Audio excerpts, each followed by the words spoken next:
Okay, so welcome back. My name is Toby Bressler. I am the Vice President for the Orthodox Jewish Nursing Association, and it is my great pleasure and privilege to be with you here today. I am delighted to introduce our next speaker. He is our last speaker for the day. We saved the best for last. And we have with us Binyomin Tepfer, who will address issues that are related to the use of marijuana. Does that have your attention? Okay. The objective of this lecture is that all of you will be able to identify the physical and psychological effects of marijuana. Binyomin is the founding director of Arbor Intensivists. Did I get that right? Intensives. Thank you.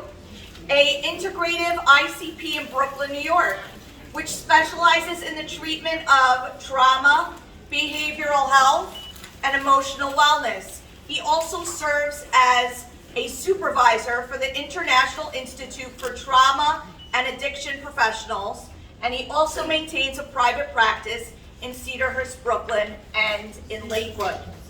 Cedarhurst, Brooklyn, and Lakewood. Three most important places in the world, wouldn't you say? Yes. Okay, without further ado, I'm going to bring up Binyomin, please. I want to start with a story. We learn best by stories. Over 100 years ago,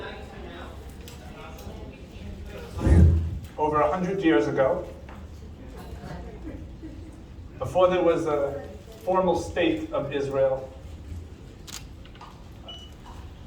and before Winston Churchill was the Prime Minister of Great Britain. Someone's on the way. For now, it's not. It's off. There was a visit that the soon-to-be Prime Minister made, because at that point Palestine was under the British mandate, and he went to see the area, to determine the policies that they were going to be following, moving forward. And then the Jewish community needed to impress this dignitary who was coming in terms of being favorable to the Jewish community, helping them out. No, not good.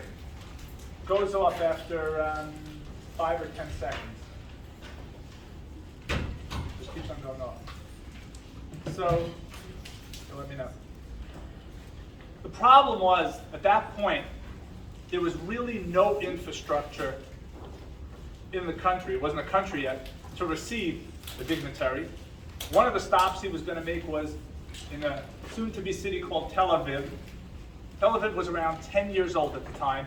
There was no roads, there were no trees, there were no promenades.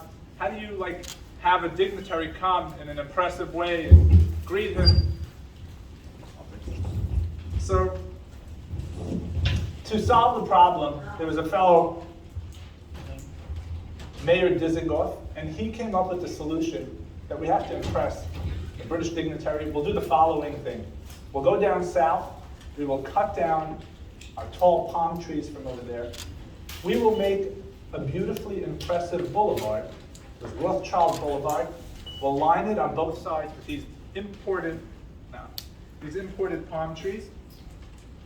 Yeah, same thing happened. These imported palm trees from down south, we'll line them up on both sides, and Churchill, and myself, and the other dignitaries will walk down the boulevard, and it will be somewhat impressive. And they do it. And Churchill comes. Dizengoff and the entire escort are walking down the recently paved and now tree-lined boulevard. It's beautiful. Now, do you know that about Israel? There's no such thing as do not touch or do not enter. That means just enter slowly, without anyone seeing. And what happened was, slowly as they were walking, one by one, there were these little Israeli kids who wanted to get better views of what was going on, were climbing up these trees, and they had no roots, and they were dropping onto the crowd, side by side, and Dizengoff noticed what was going on, and Churchill saw as well,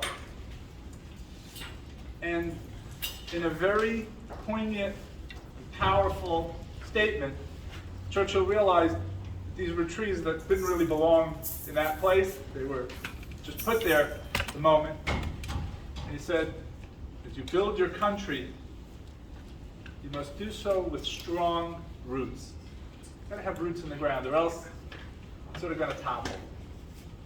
Now, I'm starting this presentation with that anecdote for, I think, a very simple reason, and I think it's going to become more meaningful as we go through the talk. I want to talk to you on a few different levels.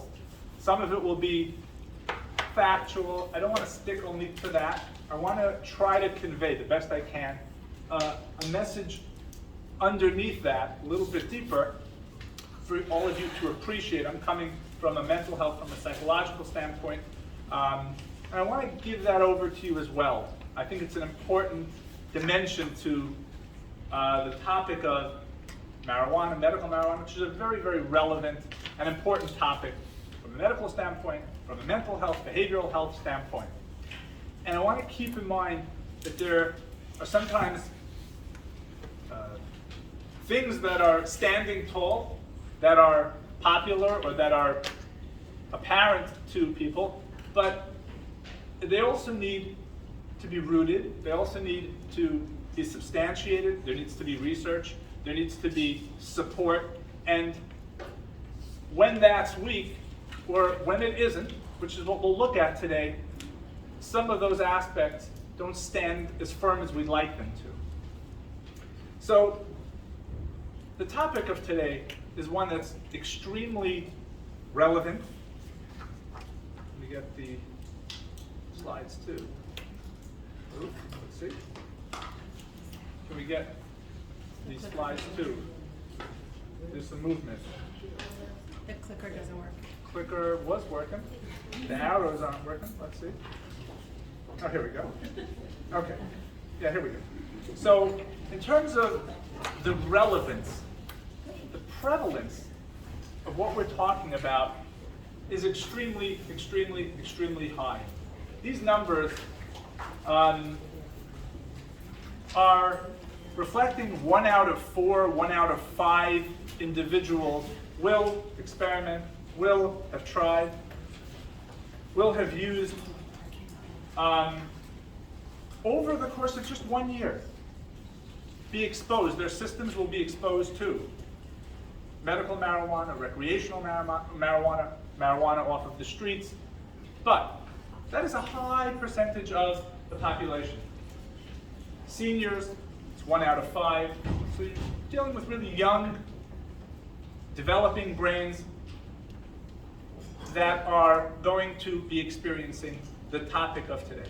And as healthcare workers, some of you in either medical facilities or in hospitals, emergency rooms, depending where you are, you will get many visits over the course of a year with individuals who have either just recently or are in the middle of an experience of marijuana. By show of hands, have any of you had that type of experience where in your interaction you were dealing with someone who was under the effects of marijuana? Yeah, okay, many of you are raising your hand. And what we'll talk about today I think will become very, very relevant. It's really important. Many, many emergency room visits are with panic or paranoid people under their first or sometimes a high experience of marijuana.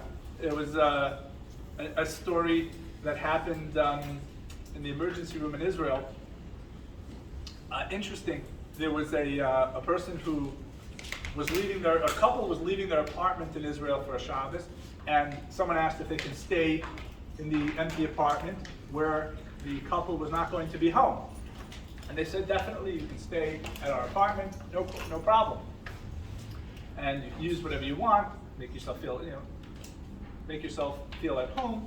And it was a girl, I think it was a seminary girl or a young girl in school. So she was there spending the Shabbos, and she went to the fridge or freezer, and there was a package, I think, of frozen or of defrosting little cookies. They looked wonderful.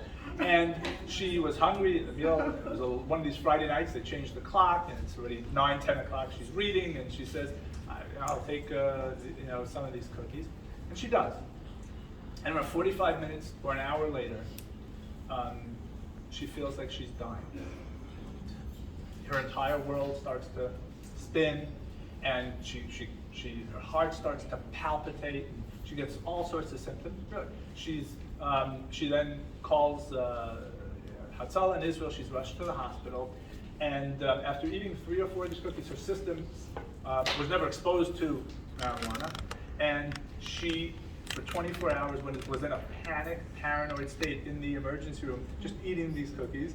And the couple comes home, doesn't even see her there, after Shabbos, wonders where she is, I guess, and then and Sunday, asked her how was the stay and how was everything, and she told them, and then the hosts were like, oh my God, we had these cookies and we were going to serve them, and they didn't realize that that's what was going on.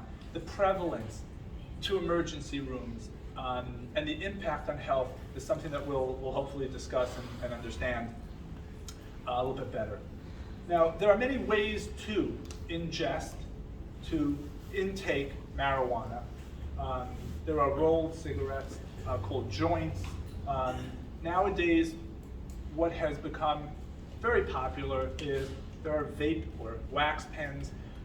What that has done is it has eliminated the intense odor that you can usually detect when someone is smoking a joint, which is actually burning the marijuana. Here, there's a concentrate of the oil of marijuana that's being burned that doesn't really have the same intense smell that usually actually smoking the marijuana itself has. There are kids that are in schools, that are at jobs, adults that can have that really throughout the day, and the accessibility of staying high has really become something that's just so much more possible and prevalent because of that.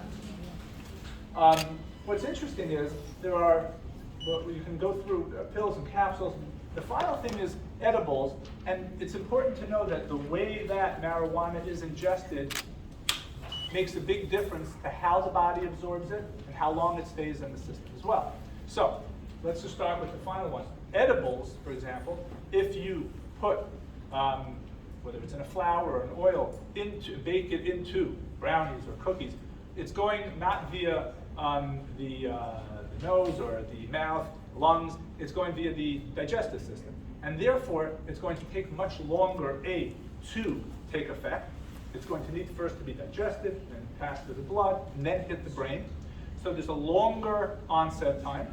What happens because of that is people do not feel the effect as they are ingesting the food. So you can have the potential of a much higher buildup because if there's a delayed onset of 45 minutes, an hour and 15 minutes, then obviously there's no effect. There's no effect while you're ingesting, while you're eating it. And then, right, that makes sense? You can be hit with that much harder.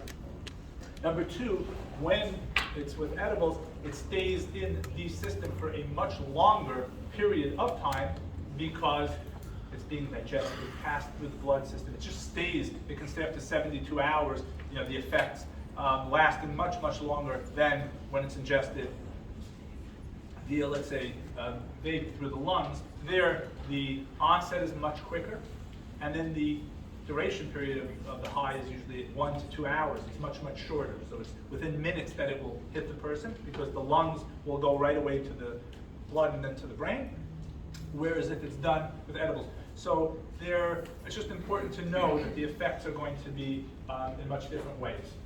I want to talk about some of the very common consequences, effects of any of the forms of marijuana. What you will see is there very often, depends on the person, depends on the system that's being affected. Every individual reacts differently, but some of the common, very, very prevalent effects are paranoia, panic, anxiety, hallucinations. So you will have people coming to emergency rooms very often feeling like they are dying. What happens with THC hitting the brain is that there's an altered perception, self-perception of your own internal body and experience. So, with the heart that's palpitating, you will experience that as your heart is pounding, not beating at all, bursting out of your chest, about to explode, because there's a difference in terms of what is going on versus the perception of what is going on. Okay? So there's just a distorted awareness of body. So one of the distortions can be feeling like parts of your body aren't there. You don't have an awareness of your face or of your hands or of your chest, or certain parts are exaggerated. Now that's a very scary experience. First of all, if it's your first experience like that, because you really, part of our feeling safe in the world is we have sort of like this internal feeling of, oh, okay, I know how my body feels, I know how it feels to be in my body, I know how normal life is experienced from myself. But when that's thrown off in many different ways, there's a frightening experience for many people. And that will bring them to emergency rooms. So many pathological will be people who have tried, this can be done in through treatments that have PhD that are absorbed in the skin and can go through the system in a similar way, and then hit the brain. And then people will really have very intense attacks, feeling like they are dying because of that. Now those usually go away within hours, depends on how the system processes it and eliminates it depending on each person.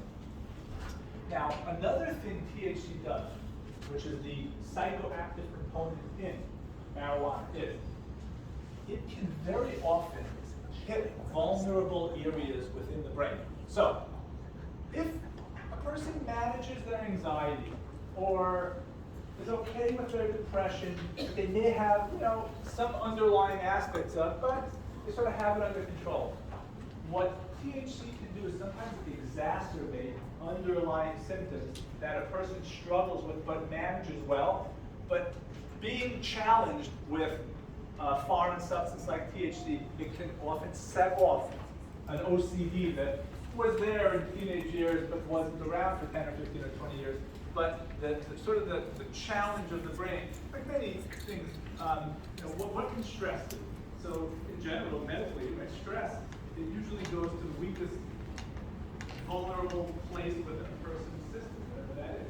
And it's similar from an emotional and neurological. THC is going to stress very often the neurology of a person, right? The neuropsychology of a person, and it's going to very often create a vulnerability in the most susceptible place of whatever that is for that individual.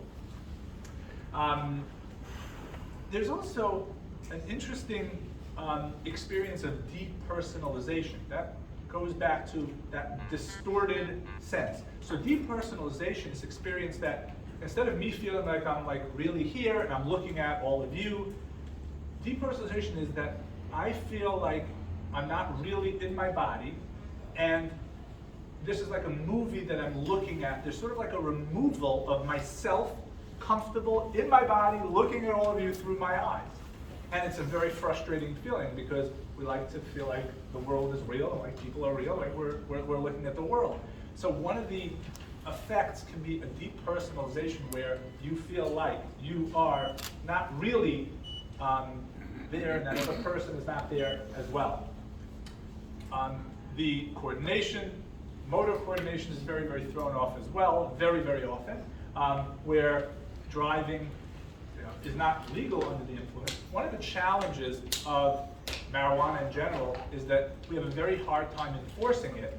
And the reason is because there are no breathalyzers.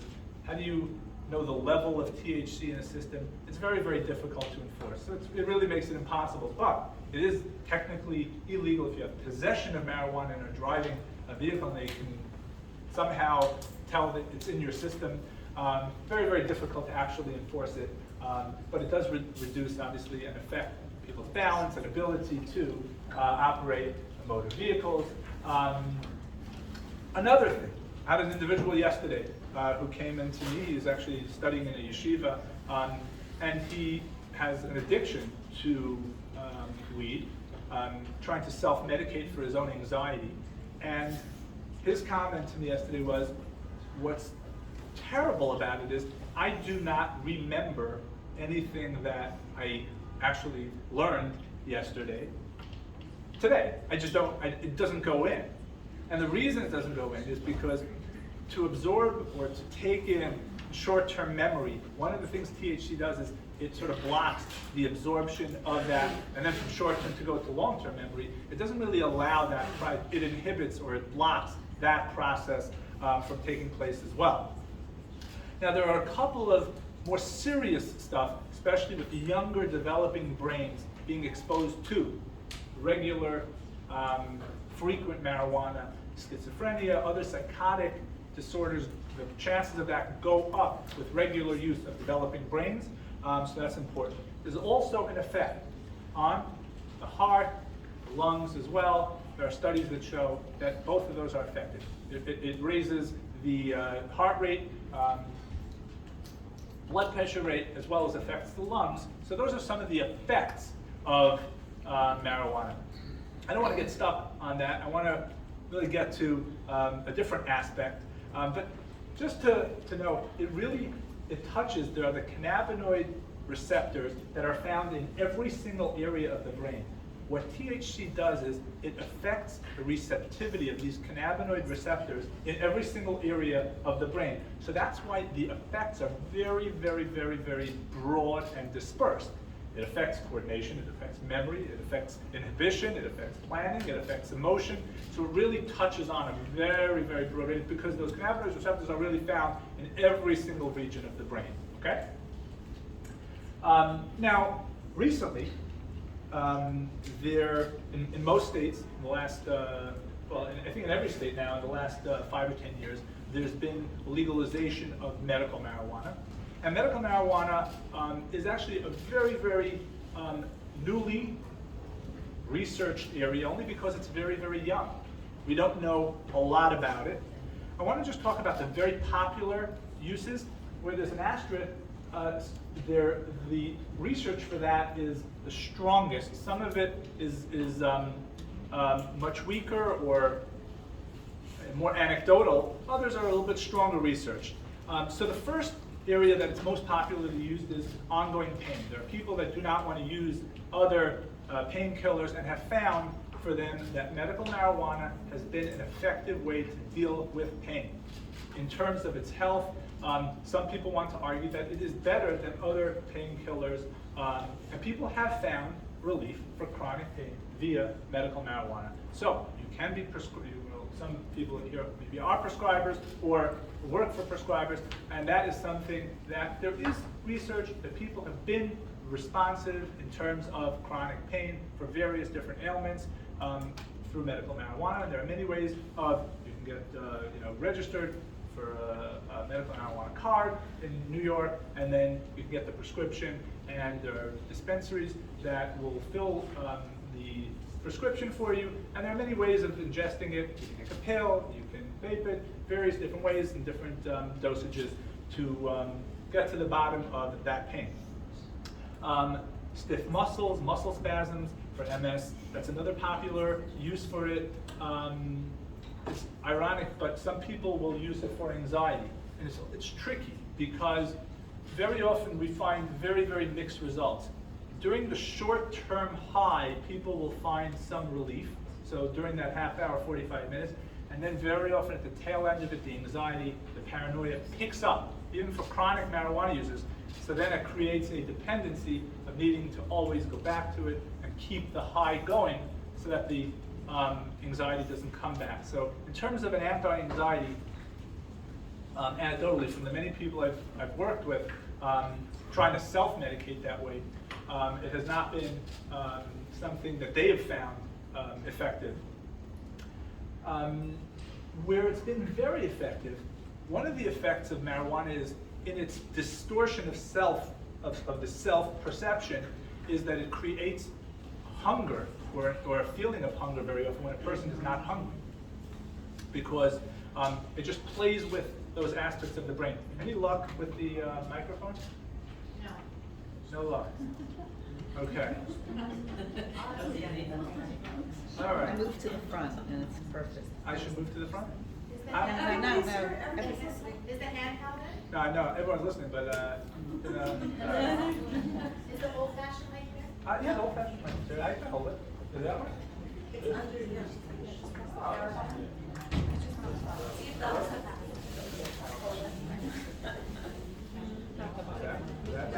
That work? Yes. Oh, okay. This is like the old fashioned days.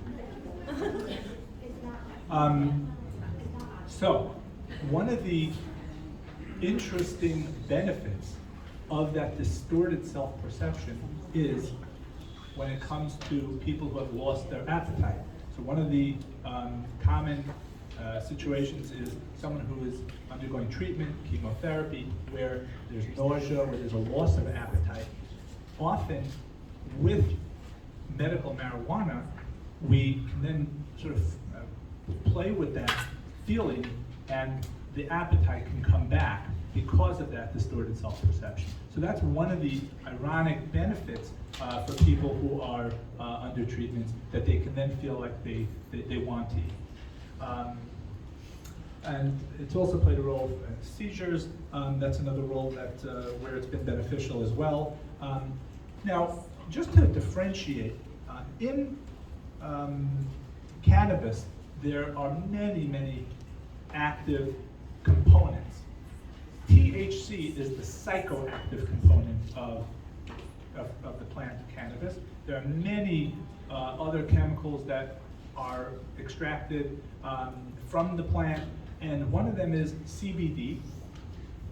The CBD element also has a lot of medicinal and health benefits. That is a non-psychoactive component that seems to be also very popular in terms of health, in terms of anti-inflammatory, in terms of calming, some of its calming effects, and it does not have that, again, psychoactive piece. So that's become very popular as well, and it's been very effective also for helping people sleep, focus, pain management. Some of the seizures in epilepsy have been shown to be effective with the CBD component of that. Really, any psychoactive component right into that symphony is such a delicate system. We have to appreciate that, and the effects of that is so different for each person. Short term, usually the brain has neuroplasticity, can come back, but it definitely in many ways throws people's systems off. We're dealing with the most delicate balance of so many different neurotransmitters to just help regulate our moods. And when you throw a monkey wrench into that, it really confounds the entire system. Now, if you're not feeling well, if there's a symptom that a person has, right, in your body, imagine each morning you wake up and your stomach bothers you, or you have headaches, and your one and only solution is you take Advil or Tylenol or aspirin, and you're able to get through the day. And you do that day in, day out, day in, day out, right? It's off from a health standpoint, because pain is symptomatic usually for something. Why is my stomach bothering me every day? Maybe I'm not eating in the correct way, or there are foods that don't agree, or there are other issues that are going on in my digestive system. Or why am I getting chronic headaches? Is there stress that I'm not dealing with, or are there other issues in terms of my health? There are symptoms going on. And what I want to start to shift over to in today's discussion is from an emotional standpoint as well. There are symptoms. People will feel anxiety. Anxiety is an emotional symptom. People can feel lonely, isolated. That's a symptom that's felt. People can feel insecure or lacking confidence. And what's going on more often than not when marijuana is used on a regular basis is there's a self-medicating going on, or there's a numbing that is going on to feelings, to emotions. So almost everyone, I'm running an IOP, which is an intensive outpatient program. It's a small boutique center in Brooklyn for addictions, for trauma, men, women, with different tracks. What we'll get is very regularly, the people that are coming to us are using marijuana chronically for one reason. They're in emotional pain, they're in distress, and they're seeking some form of numbing, some form of escape from that pain. And when a person goes to that regularly, what ends up happening is, especially if you're young, we discussed earlier that this is happening at younger and younger ages. There was a song, I think it was in the 70s or 80s. The name of the song was "She Is Always 17." There's something that happens to young people who go to numbing behaviors. When they're young, instead of dealing with the emotional reality of that symptom, there's something that freezes in their emotional development, and they stay 17 or whatever age, or 14 forever, on an emotional standpoint. The development doesn't happen. There's something that freezes. So we'll see adult men in their 40s or 50s that have the emotional maturity of teenagers, because to deal with the anxieties, the insecurities, the loneliness or the depression, they went to a substance versus dealing with what that symptom was coming to call out to them, and then that froze them. That froze them in that place.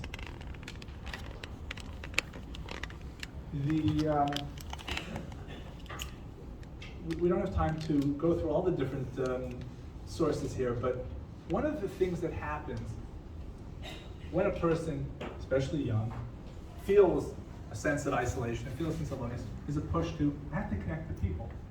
I have to reach out to friends, get closer to family, I don't know, expand my social circle.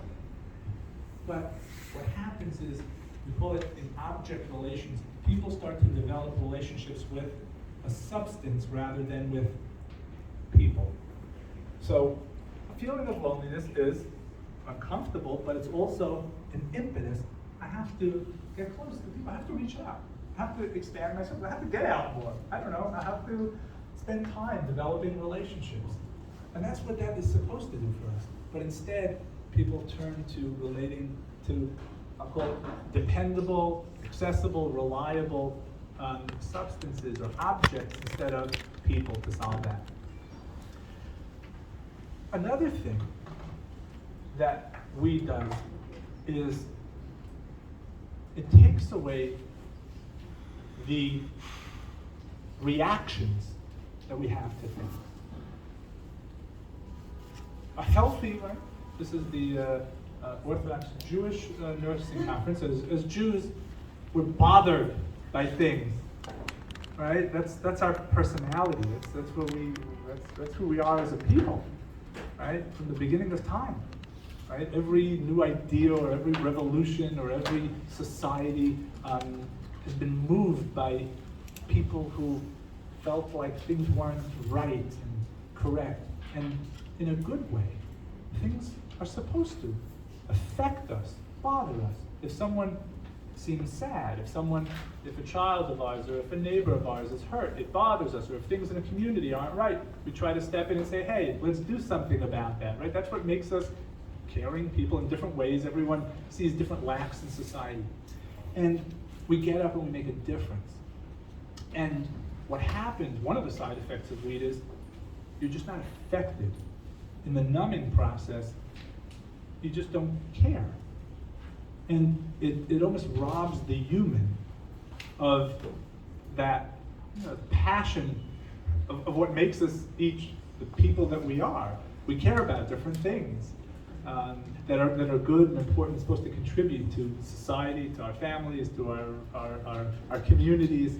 And that when that's taken away, there's something tragic about that. So it's not just the individual that's calm, but it's an individual that stops really reacting and caring from an emotional standpoint. Eli Wiesel gave a famous speech in the 90s at the White House, and he called it the perils of indifference. I'll read his quote. "Anger can be creative. One writes a great poem, a great symphony, but indifference is never creative. Even hatred at times may elicit a response. You fight it, you denounce it, you disarm it. Indifference is not a response." And again, these are more the covert, subtle effects of marijuana that don't make it to the typical Google consequences of smoking marijuana.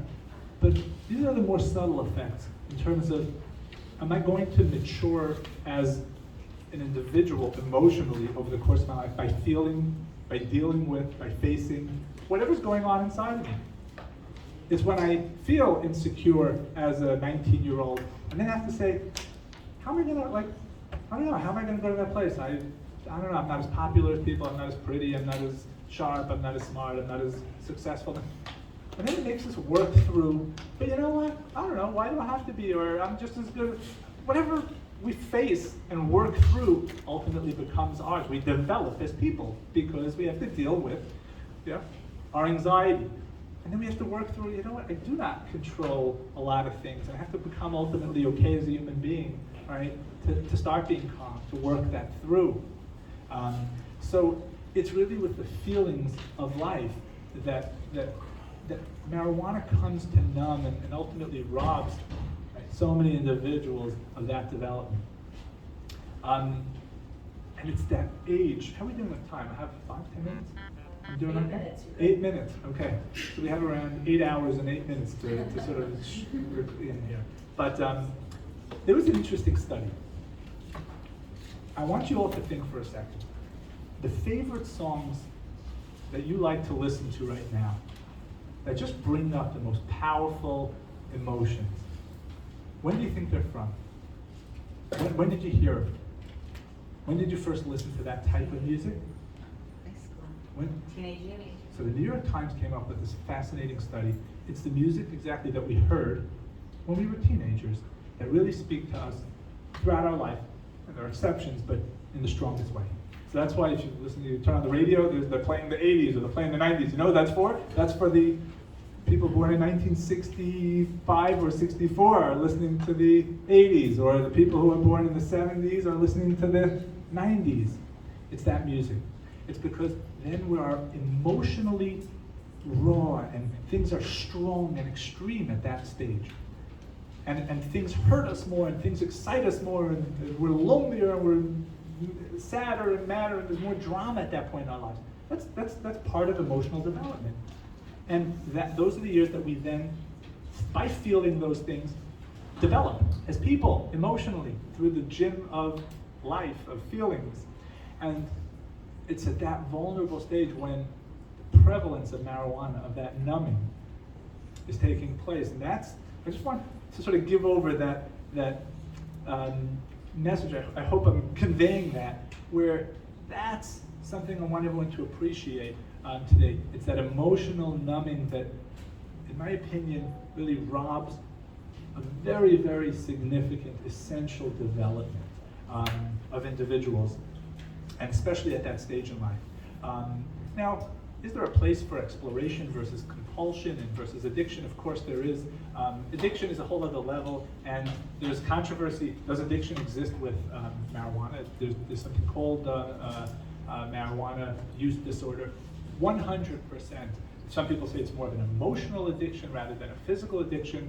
I'm in the field of addictions close to the last 15 years, and I've sat with heroin and cocaine and alcohol addiction, sexual addiction, with addiction to THC, and I'm just saying from a clinical standpoint, there absolutely is dependency and addiction. If you want to, I don't know how to differentiate emotional versus physical, because emotional becomes physical. I don't know how they sort of slice that, but the individuals that I'm working with that become addicted have cravings and have a very, very difficult time to stop as well. I'm not going to go through addiction. What I'll do is I just want to end with the fact that even if there is addiction, what individuals have to know is they have to get the help for that, hopefully the referrals for that.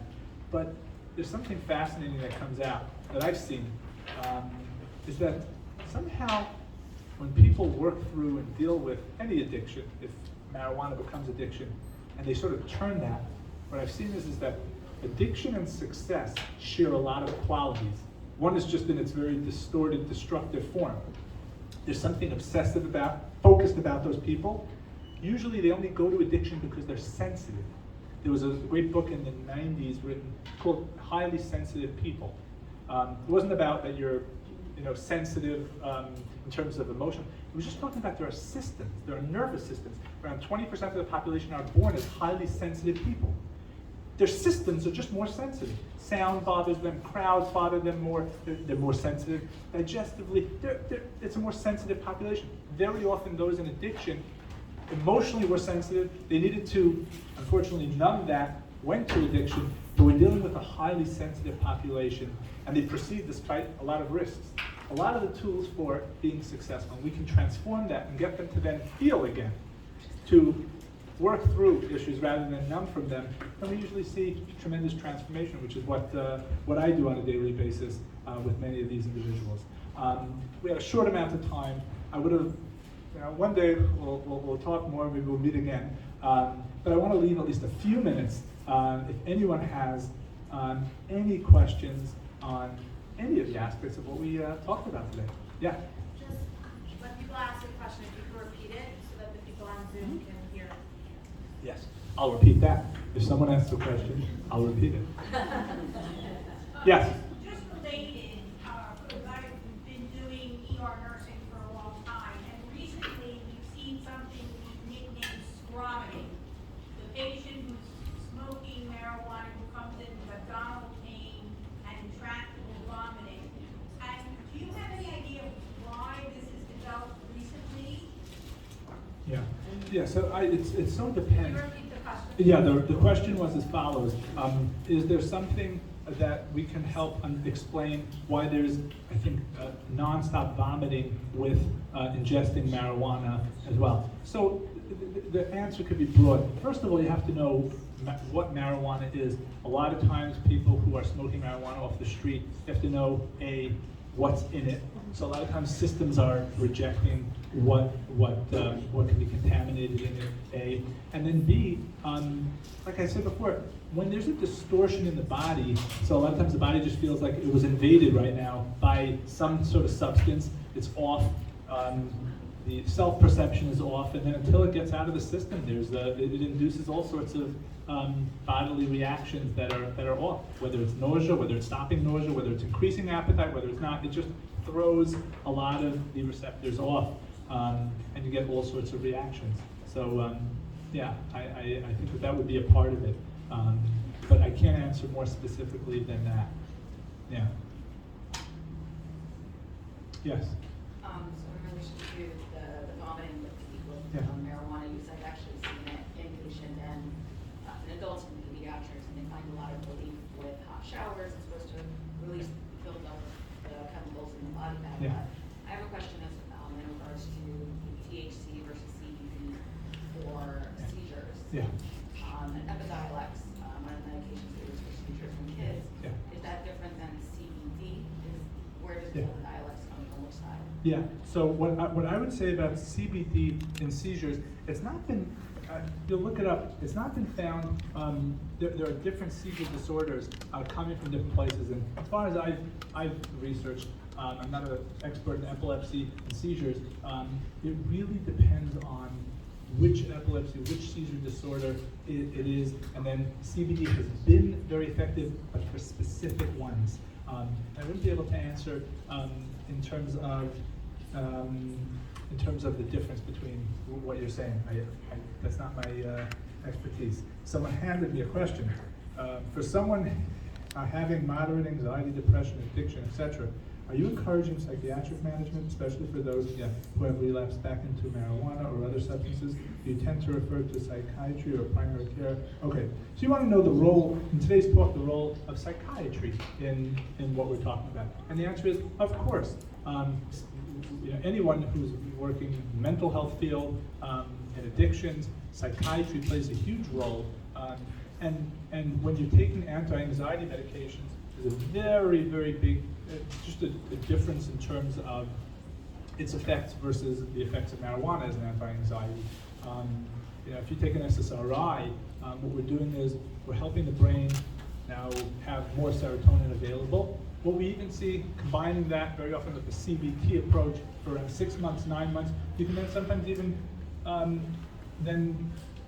tail away or draw back from the SSRI, and the brain can now have that higher level of serotonin along with the new way of thinking and handling, and then by tapering it off, the brain, it helps the brain heal as well. So we're dealing with more of a therapeutic approach when we deal with psychiatric medicines versus self-medicating with marijuana, which does not have those effects.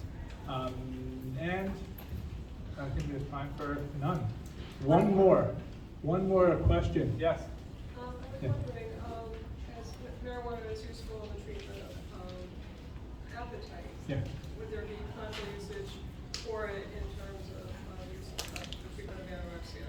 Yeah, interesting. So when it comes to anorexia, it is not the treatment of choice, only because anorexia is not so much about appetite versus is the deep, distorted need for usually control and extreme body distortion when it comes to how they see themselves. So even if we increase the appetite of the individual, very often it's just not. There needs to be a lot more in terms of the treatment. Okay. Will you be here for another 5 minutes for questions? I will be here on the side Great. for 5 minutes. Thank you. Okay. Thank you all. Thank you, and thank you very much, Binyomin.